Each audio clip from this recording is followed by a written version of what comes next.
Film की शुरुआत में हम जूलिया और उसके साथी को देखते हैं जो दोनों साइंटिस्ट हैं। वो बर्फ से भरे हुए एक इलाके में कुछ एक्सपेरिमेंट तजुर्बा कर रही थी, जिसके लिए उन्हें बर्फीले पानी में बॉम्ब्स डालकर कुछ धमाके करने पड़ते हैं। तब इतनी ही देर में हेडक्वार्टर से एक कॉल आई। उन्हें अलर्ट किया जाता है कि उनकी लोकेशन पर बहुत ही बड़ा तूफान आने वाला है, इसलिए जल्द से जल्द उन्हें वहां से निकलना होगा। उनके करीब ही एक रशियन सबमरीन गुजर रही थी, जिन्होंने भी कुछ अजीब और तेज आवाज महसूस की, लेकिन उन्हें भी खास समझ नहीं आ। सबसे हैरानी की बात यह थी कि समंदर की लहरें नीचे से ऊपर की तरफ उठ रही। जूलिया की स्कैनर्स अजीब तरह से काम करने लगी और उनके कैंप के आसपास की बर्फ भी तेजी से टूटने लगती है। जूलिया जाने से पहले अपने रिसर्च पेपर्स उठाना चाहती थी, मगर तूफान उनके बहुत ज्यादा करीब पहुंच चुका था। तो उसका साथी साइंटिस्ट उसे खींचता हुआ स्नो मूविंग तक ले जाता है, जिस पर बर्फ में सवारी की जाती है। सबमरीन के कैप्टन ने पता लगाया कि ये आवाज किसी जिंदा चीज की है और वो लोग फौरन इससे बचने की कोशिश करने लगते हैं। लेकिन अचानक पानी के अंदर ही सबमरीन से वो बहुत बड़ी चीज टकरा जाती है। जूलिया और उसका साथी बर्फ टूटने की वजह से जल्दी से भागने की कोशिश कर रहे थे, लेकिन बदकिस्मती से आगे भी बर्फ टूटने लगी, जिससे उनके स्नो मूविंग जो उनका इकलौता जरिया थी वहां से निकलने का, वो जोर से टकराई और जल कर राख हो गई, फिर पानी में डूब जाती है। और तो और जलते ही धमाकों ने उनके कैंप को भी उड़ा कर रख दिया और बचे हुए साइंटिस्ट धीरे धीरे डूब कर मरने लगते हैं। उधर सबमरीन को भी लगातार नुकसान पहुंच रहा था और वो लोग बड़ी मुश्किल से अपनी सीट्स पर बैठे थे, क्योंकि सब कुछ जोर जोर से हिल रहा होता है। काफी कोशिशों के बाद वो फायर करने में कामयाब हो गए, यानी आग के हमला करने में, जिससे निकल रही रोशनी से हम वहाँ बड़े बड़े टेंटिकल्स साफ साफ देख पाते हैं। तभी एक आदमी शीशे की स्क्रीन से टकराकर दूर जाकर गिरा और चोट की वजह से बेहोश हो जाता है। अब इससे पहले कि सबमरीन पूरी तरह डूब जाती, एक ऑफिसर इमरजेंसी मैसेज भेज देता है और रशियन नेवी के हेडक्वार्टर में सबमरीन के गायब होने की खबर पहुंच जाती है, क्योंकि इस सबमरीन में बहुत जरूरी हथियार थे। इसीलिए वो या तो इसे बचाने और अगर बचा नहीं सके तो उड़ाने के लिए रेस्क्यू टीम भेजते हैं। इस मिशन को लीड करने वाले साइंटिस्ट का नाम विक्टर होता है, जो पानी में फंसी हुई सबमरीन के कैप्टन का भाई है। उनकी फैमिली काफी परेशान थी कि कहीं विक्टर भी वहाँ फंस ना जाए। उसकी माँ को बहुत ज्यादा टेंशन हो रही थी, इसलिए उन्होंने विक्टर को एक घड़ी दी जो उसके डैड की थी, जो अब इस दुनिया में नहीं है। उसकी मॉम ने कहा, ये तुम्हारी हिफाजत करेगी, वो जहाँ भी होंगे तुम्हारा ख्याल रखेंगे। उस रात विक्टर डॉक्स पर पहुंचा तो उसे पता चला कि उसके डैड के पुराने दोस्त जो सीनियर ऑफिसर हैं, वो भी मिशन पर जा रहे हैं। अब उसे फिक्र होने लगी कि इनकी उम्र काफी ज्यादा हो गई है, तो कहीं इन्हें कुछ हो ना जाए। इसके बाद उनके क्रू के ग्रुप के सभी लोग सबमरीन में चढ़ जाते हैं। दूसरी तरफ जूलिया और उसका साथी बर्फीले तूफान में भटक रही थी। वो यहाँ सिग्नल पकड़ने की कोशिश में थे कि जूलिया का ध्यान भटक जाता है और वो एक गहरी खाई में गिरने ही वाली थी कि तभी उसके साथी ने उसे ऐन वक्त पर साइड पर करके बचा लिया। उसी वक्त जूलिया के फोन में एक ऑयल रिग का सिग्नल आया, यानी समंदर में मौजूद ऐसी जगह का जहां ऑयल निकालने के लिए खुदाई करने वाली टीम रहती है। और अब सिग्नल मिलते ही उसने कॉल मिला दी, लेकिन बर्फीले तूफान की वजह से इतना ज्यादा शोर था कि रिग के लोग उसकी बात समझ ही नहीं पाते और थोड़ी ही देर में सिग्नल्स चले गए और कॉल कट हो जाती है। जूलिया का साथी भी काफी परेशान हो चुका था। उसने एक फ्लेयर गन आसमान की तरफ छोड़ी और थकान की वजह से जमीन पर बैठ जाता है। अगली सुबह विक्टर वाली सबमरीन दूसरी सबमरीन वाली जगह पर पहुंची, जहां वो गायब हुई थी।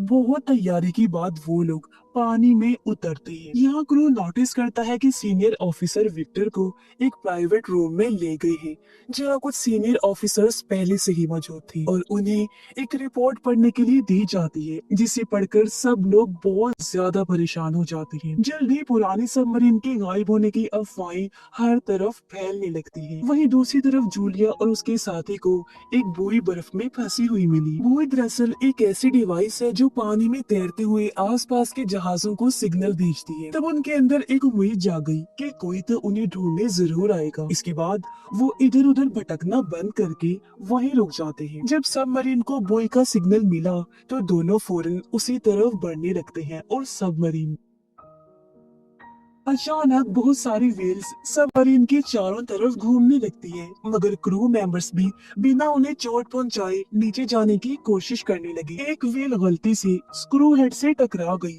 जो देख सीनियर ऑफिसर ने क्रू को सोनार चलाने के लिए कहा, लेकिन विक्टर इसके लिए राजी नहीं होता। सोनार दरअसल चीजों को तलाश करने, एक दूसरे के साथ राब्ता बनाने और आवाज की लहरें बनाने के लिए इस्तेमाल किया जाता है। लेकिन जब सोनार को एक्टिवेट किया गया, वो वेल्स थोड़ी दूर चली गई, मगर पलक झपकते ही फिर से वापस आ जाती है। क्रू को कुछ भी समझ नहीं आ रहा था कि आखिर ये क्या हो रहा है, पर तभी अचानक से सभी वेल्स वहाँ से चली जाती हैं और पता नहीं क्यों अचानक ही समंदर का निचला हिस्सा ऊपर उठने लगता है। तभी अंधेरे में एक बड़ा सा टेंटिकल फिर से हिलने लगता है, जो सिर्फ अपने एक ही वार से सभी व्हेल मछलियों को मार डालता है। सबमरीन के क्रू को तो ये आवाज सुनाई नहीं दे रही थी, पर तभी उनका रडार सिग्नल देने लगा कि एक बहुत बड़ा क्रिएचर उनकी सबमरीन से टकराने वाला है। सीनियर ऑफिसर को लगा कि शायद किसी दुश्मन का जहाज आ रहा है, इसलिए उसने क्रू मेंबर्स को फायर करने का ऑर्डर दिया। लेकिन विक्टर को ये ऑर्डर सही नहीं लगता, इसीलिए वो क्रू को जल्दी से छुप जाने को कहता है। सबमरीन बर्फ की एक दीवार जिसमें दरारें थी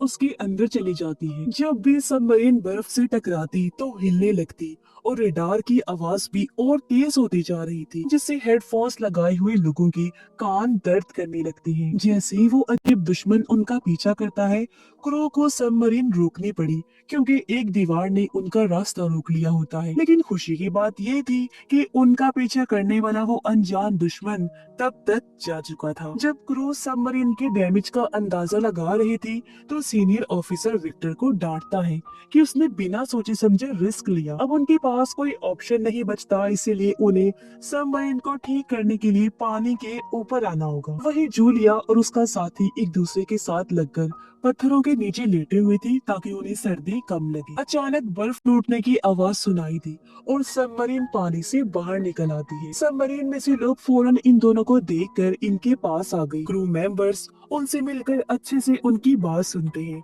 उन्हें पूरा यकीन नहीं था कि ये उसी सबमरीन के हैं भी या नहीं। विक्टर ने जूलिया के साथी को चेक किया और फिर सीनियर ऑफिसर से बात करने लगता है। इस पर सीनियर ऑफिसर ने कहा कि इन दोनों को थोड़ा खाना देकर यही छोड़ दो, क्योंकि हो सकता है ये दूसरे मुल्क के कोई जासूस हो। लेकिन विक्टर ने उन पर तरस खाया और दोनों को सबमरीन में बिठा लिया जाता है। मुरम्मत का काम पूरा होते ही सबमरीन फिर से पानी में चली गई और उन्होंने बुई के पास सर्च करना शुरू कर दिया। मेडिकल चेकअप के बाद जूलिया और उसके साथी को खाना दिया जाता है।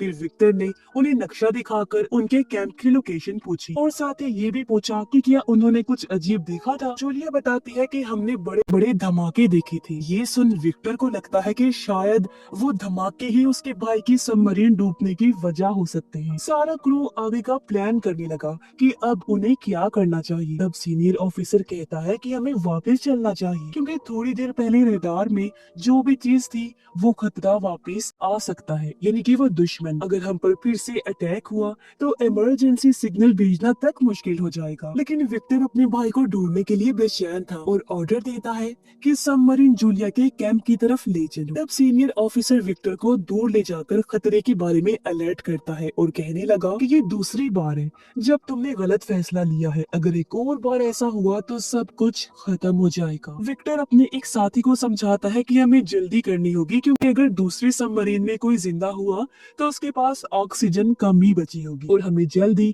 उनके पास पहुंचना चाहिए। तभी जूलिया को एक अजीब सी आवाज सुनाई दी, जिससे वो घबरा जाती है, लेकिन फिर उसके साथी ने ये कहकर शांत किया कि ये सोनार की आवाज है जो दूसरी सबमरीन को ढूंढ रही है।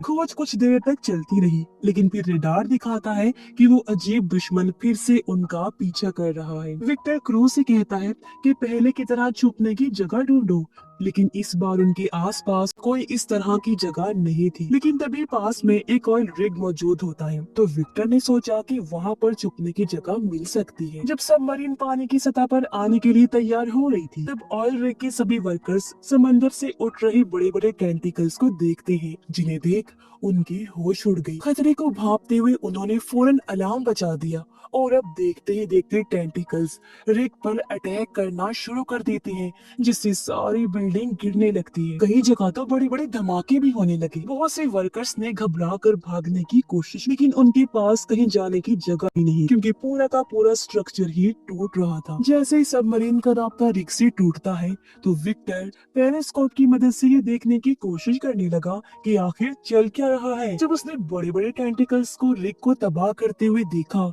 तो वो भी बहुत डर जाता है। उसने ये पूरा नजारा स्क्रीन पर भेजा ताकि पूरा क्रू ये देख सके कि वो किससे लड़ रहे हैं, उनका दुश्मन कितना बड़ा है। अब जब रिग पूरी तरह से खत्म हो गई तो वो अजीब मॉन्स्टर फिर से सबमरीन का पीछा करने लगता है, जिसके बाद उन्हें सबमरीन को फौरन मोड़ना पड़ता। सीनियर ऑफिसर सोचने लगा कि विक्टर ने ये तीसरी बार गलती की है जब उसने वो बड़ा सा मॉन्स्टर सारे क्रू को दिखाया। इसीलिए सीनियर ऑफिसर सीधा कह देता है कि अब टीम को मैं लीड करूंगा। उसने जल्दी से कहा कि 2 बॉम्ब्स छोड़ दो।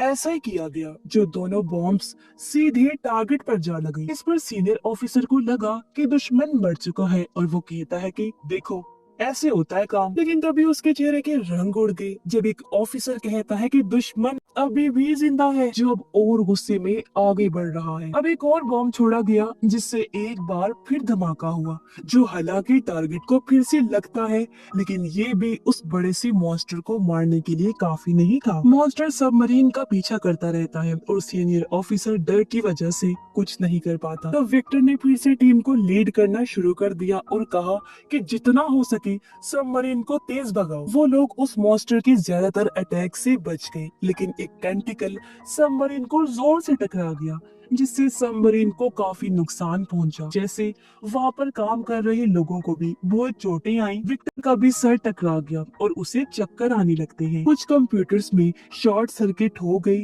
और एक कंप्यूटर तो सीधा एक आदमी के ऊपर जा गिरता है, जिससे उसकी हालत खराब हो गई। सबमरीन डूबने लगती है और वो मॉन्स्टर इस मौके का फायदा उठाकर एक और जोर का हमला करता है। अचानक से मिसाइल वाले हिस्से में धमाका हो गया। वहाँ पर बुरी तरह आग लग जाती है, जिसके बाद क्रू ने वहाँ पर वेंटिलेशन बंद करके एरिया को पूरी तरह सील कर दिया। 7 लोगों ने वहीं रुककर आग बुझाने वाले सिलेंडर की मदद से आग को बुझाने की कोशिश, लेकिन टेंटिकल के एक और जबरदस्त वार से सबमरीन तेजी से नीचे गिरने लगती है। रडार दिखाता है कि उस जानवर ने उन्हें चारों तरफ से घेर लिया है। जब क्रू ने ध्यान से देखा तो पता चला कि वो मॉन्स्टर एक क्रैकन है, यानी ऑक्टोपस का एक बहुत ही बड़ा रूप। क्रैकन के बारे में पुराने जमाने में बहुत सी कहानियां लिखी गई हैं। अब क्योंकि उनके पास एक आखिरी मिसाइल बचा था तो उसे बहुत सोच समझ कर इस्तेमाल करना होगा। वो लोग आपस में डिस्कशन करने लगे कि आगे क्या करना चाहिए। तो विक्टर ने कहा कि सबमरीन को साइलेंट मोड पर ले जाओ, क्योंकि आमतौर पर समुद्री जानवर आवाजों से शिकार करते हैं। इस वजह से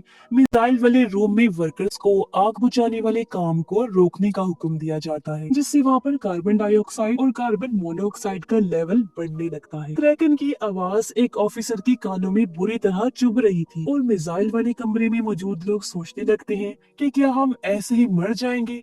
लेकिन खुशकिस्मती से विक्टर का प्लान काम कर गया और वो क्रैकन वहाँ से दूर चला गया और वो लोग दोबारा से अपने काम पर लग जाते हैं। लेकिन तब तक आग इतनी ज्यादा फैल चुकी थी कि थोड़े से सिलेंडर से बुझाना मुमकिन ही नहीं था। कुछ लोग आग से जलने लगे और तभी विक्टर ने सबको कहा कि वो हिस्सा खाली कर दो, जो चीज जल रही है जलने दो, बस अपनी जान बचाओ। कुछ ऑफिसर जब फायर एरिया से बाहर निकल रहे थे तो वो बुरी तरह से जख्मी हो जाते, लेकिन बाकी के क्रू ने उन्हें दरवाजे के इस पार लाने में उनकी मदद की। आखिरी सेकंड में दरवाजा बंद कर दिया गया ताकि आग बाकी हिस्सों तक ना पहुंच सके और उस रूम में प्रेशर कंट्रोल करके आखिरकार आग बुझा दी जाती है। इसके बाद जो लोग अभी भी ठीक थे उन्हें काम दे दिया गया और जो लोग जख्मी थे उन्हें उनके कमरों में भेज दिया जाता है। जूलिया और उसका साथी उनकी चोटों का इलाज करने में मदद करते हैं, जिससे क्रू उन पर भरोसा करने लगा। बाद में विक्टर क्रू से उनकी राय पूछता है कि अब क्या करना चाहिए। सभी कहते हैं कि हमें वापस चलना चाहिए, क्योंकि हमें दूसरी सबमरीन की लोकेशन का कुछ नहीं पता और क्रैकन से बचने के लिए कोई सिक्योरिटी, कोई प्रोटेक्शन भी हमारे पास नहीं है। सीनियर ऑफिसर विक्टर को याद दिलाता है कि तुम्हारे डैड एक हीरो थे जो कि सबमरीन के हादसे में लोगों को बचाते हुए मरे, तो तुम्हें यहाँ समझदारी का मुजाहिरा करना चाहिए। तो काफी सोचने के बाद विक्टर भी मान गया कि वापस चलना ही उनके लिए बेहतर होगा। जब सबमरीन वापस लौट रही थी तो विक्टर अपने डैड का लिखा हुआ आखिरी लेटर पढ़ने लगता है। तभी जूलिया उसके कमरे में आई और नक्शा दिखाकर वो सभी लोकेशंस दिखाती है जहाँ पर उन्होंने क्रैकन को देखा और अपने कैंप की लोकेशन भी बता दी है। फिर उसने कहा कि पुरानी कहानियों के हिसाब से इस मॉन्स्टर ने पहले भी कई जहाजों पर हमला किया है, लेकिन फिर अचानक ही वो गायब हो गया। इसीलिए साइंटिस्ट मानते थे कि क्रैकन किसी गहरी नींद में चला गया है। अब हमने जिन धमाकों का इस्तेमाल किया था शायद वो क्रैकन के छुपे हुए घर पर लग गई, इसी वजह से शायद वो जाग गया। अगर सबको जिंदा रहना है तो उन्हें सोनार बंद करना होगा, वरना वो हमारे पीछे दोबारा आ जाएगा। अब क्योंकि जूलिया क्रैकन के बारे में इतने अच्छे से जानती थी तो विक्टर उससे पूछता है, क्या तुम्हें कोई आइडिया है मेरे भाई की सबमरीन कहाँ हो सकती है? इस पर जूलिया कहती है कि ऑक्टोपस क्रैकन अपने शिकार को खींचकर अपने घर में ले जाते हैं और वो जगह उनके कैंप के आसपास ही मौजूद है। तभी एक ऑफिसर अंदर आ गया और उनकी बातचीत बीच में ही रुक जाती है। ऑफिसर कहता है कि हमें एक क्लू मिला है कि वहाँ लोग जिंदा, जो कहकर वो साइलेंट मोड के दौरान की गई रिकॉर्डिंग सुनाता है। इसमें सबको सुनाई देता है कि कोई किसी लोहे पर बार बार ठक ठक कर रहा है। वो सिग्नल को ट्रैक करते हैं, ढूंढते हैं और उन्हें पता चलता है कि ये आवाज जूलिया के कैंप के पास ही आ रही है। इसका मतलब साफ था कि दूसरे सबमरीन में अभी भी कुछ लोग जिंदा हैं। ये देखकर विक्टर ने सबको बुलाया और कहा कि देखो, हमारी फौजी उस सबमरीन में बंद है, जिंदगी और मौत के बीच खड़े हुए हैं। अगर उन्हें हम नहीं बचाएंगे तो कौन बचाएगा? ये मत सोचना कि मैं सिर्फ अपने भाई के लिए वहाँ जाना चाहता हूँ। अगर तुम में से भी कोई एक भी वहाँ होता तो मैं एक आदमी के लिए भी ये करता। जिसके बाद उसने अपने साथियों को सीधा ऑर्डर दिया कि सबमरीन को जूलिया के कैंप की तरफ ले चलो। अचानक मशीन और दीवारों में से नट बोल्ट्स निकलने लगे, ग्लास और लाइट्स टूटने लगती हैं। इसका मतलब था कि सबमरीन ज्यादा गहरे पानी में चली गई है। इस वजह से वो लोग सबमरीन को थोड़ा ऊपर ले गए। तब एक ऑफिसर ने नोटिस किया कि हम तो कुछ अलग ही जगह पर आ चुके हैं। विक्टर ने कहा कि हमें एक मिनी छोटे सबमरीन भेजनी चाहिए इस जगह को अच्छे से देखने के लिए। अब क्योंकि मिनी सबमरीन का पायलट पहले अटैक में जख्मी हो गया था, इसलिए विक्टर कहता है कि मैं खुद जाऊंगा और तब तक सीनियर ऑफिसर टीम को लीड करेंगे। जिसके बाद मिनी सबमरीन विक्टर और दो ऑफिसर्स के साथ निकल पड़ती।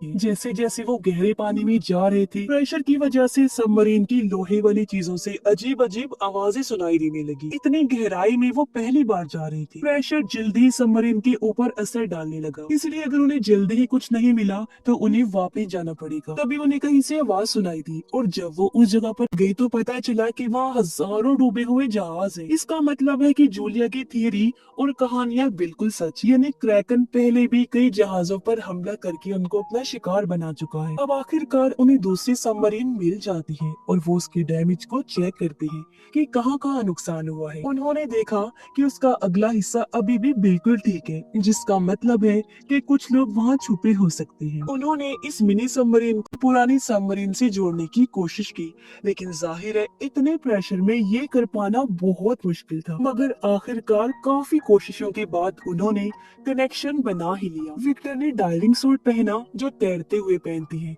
और इस कनेक्शन की मदद से दूसरी सबमरीन में चला जाता है। दरवाजा उसने जब खोला तो अंदर जाकर उसे बहुत खुशी हुई क्योंकि उसके भाई अलेक्जेंडर समेत पूरा क्रू जिंदा था। इस बारे में उन्होंने फौरन मेन सबमरीन को बताया, जो भी खुशी से जश्न मनाने लगते हैं। अब विक्टर ने जितने लोग फिट हो सकते थे उतने मिनी सबमरीन में भेजे, लेकिन सबको बचाने के लिए दो बारियां लगनी। इसलिए विक्टर ने फैसला किया कि मैं अपने भाई के साथ इधर ही रुकूंगा। उन्होंने सबमरीन के आगे वाले हिस्से पर एक ट्रैकर लगा दिया ताकि उनकी लोकेशन खो न जाए, लेकिन फिर उन्हें याद आया कि क्रैकन भी सिग्नल को पकड़ सकता है, इसीलिए उस ट्रैकर को बंद कर दिया गया। जब मिनी सबमरीन वहाँ से निकली तो पूरी सबमरीन एक दफा के लिए जोर से हिल गई, मगर नीचे नहीं गिरती। जल्द ही वो लोग मेन सबमरीन तक पहुँच गए और बचाए गए लोगों का इलाज शुरू कर दिया जाता। मगर सबमरीन चला रहा पायलट अब दूसरी बार जाने के काबिल नहीं था, उसकी हालत खराब। इसीलिए जूलिया ने अपने साथी को मदद करने के लिए कहा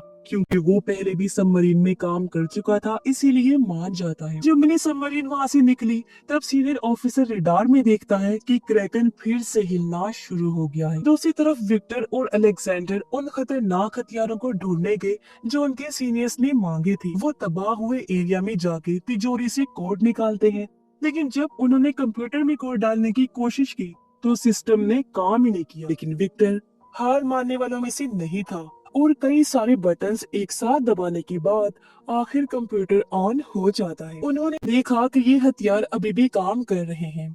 इन हथियारों में से निकलने वाले सिग्नल्स को मिनी सबमरीन ने पकड़ लिया और सिग्नल्स का पीछा करते हुए वहां पहुंच जाते हैं। लेकिन मेन सबमरीन में सब लोग डर चुके थे क्योंकि क्रैकन उनके बहुत करीब आ चुका था। क्रू ने जल्दी से सबमरीन को समंदर के निचले हिस्से में लैंड कर दिया और साइलेंट मोड में चले गए। क्रैकन एक बड़ा पत्थर सबमरीन पर फेंकता है जिससे वो हिस्सा डैमेज हो गया और पानी अंदर आना शुरू हो जाता है, जिससे सब लोग काफी घबरा जाते हैं। उधर जल्दी मिनी सबमरीन विक्टर की लोकेशन तक पहुंच जाती है, लेकिन जब वो आगे बढ़ रहे थे तब गलती से ट्रैकर ऑन हो गया। क्रैकन मेन सबमरीन पर अटैक करने ही वाला था, लेकिन ट्रैकर का सिग्नल पाते ही वो अपनी केव इन गार की तरफ बढ़ने लगता है, उस सबमरीन की तरफ। सीनियर ऑफिसर ने क्रू को ऑर्डर दिया कि जल्दी से इस मौके का फायदा उठाकर ऊपर चलो। इसी दौरान विक्टर हथियारों वाले कमरे तक पहुंचने की कोशिश कर रहा था जो क्रैकन के हमले की वजह से बंद हो गया था। अलेक्जेंडर ने मिनी सबमरीन की जब आवाज सुनी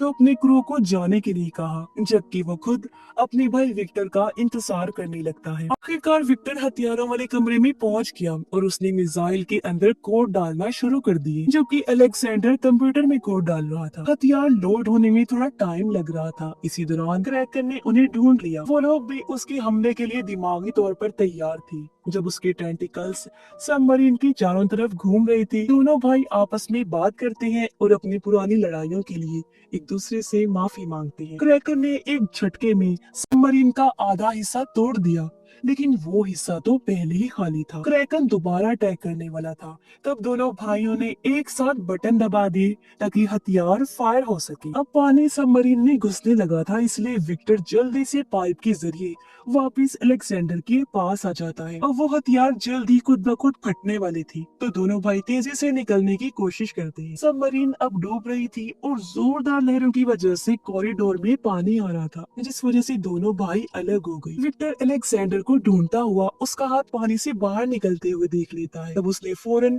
अपने भाई का हाथ पकड़कर उसे अपने पास खींच लिया और आखिर सही सलामत अलेक्जेंडर को विक्टर बचा लेता है। दोनों भाई सीढ़ियां चढ़कर मिनी सबमरीन में घुस गए और दरवाजा बंद कर लेते हैं ताकि पानी अंदर ना आ सके। अब धमाकों के लिए सिर्फ 2 मिनट बचे हैं, लेकिन मिनी सबमरीन लॉन्च नहीं हो पा रही थी। जब वो लोग मेन सबमरीन से जुड़ने की वजह से नीचे जा रहे थे तो विक्टर को इमरजेंसी लीवर नजर आया। उसे खींचते ही मिनी सबमरीन आखिर दूसरी सबमरीन से अलग हो जाती है और अब वो तेजी से वहाँ से निकलने लगती है। जैसे वहाँ ब्लास्ट होते हैं तो तेजी सी लहरों की वजह से उनकी मिनी सबमरीन जोर से घूमने लगती है, जबकि ऊपर मेन सबमरीन में सब लोग बस उनकी सही सलामत ऊपर आने का इंतजार कर रही थी। कुछ देर बाद सबके हौसले टूटने लगे। उन्हें लगा कि शायद वो दोनों भाई मर चुके हैं और उनके चेहरे अफसोस से लटक गए। लेकिन तभी पानी में कुछ बबल्स आने लगे। वो मिनी सबमरीन ही थी जो आखिर सही सलामत ऊपर आ जाती है। सब लोग खुशी में जश्न मनाने लगते हैं कि हम सभी आखिरकार बच गए और दोनों भाइयों की बहादुरी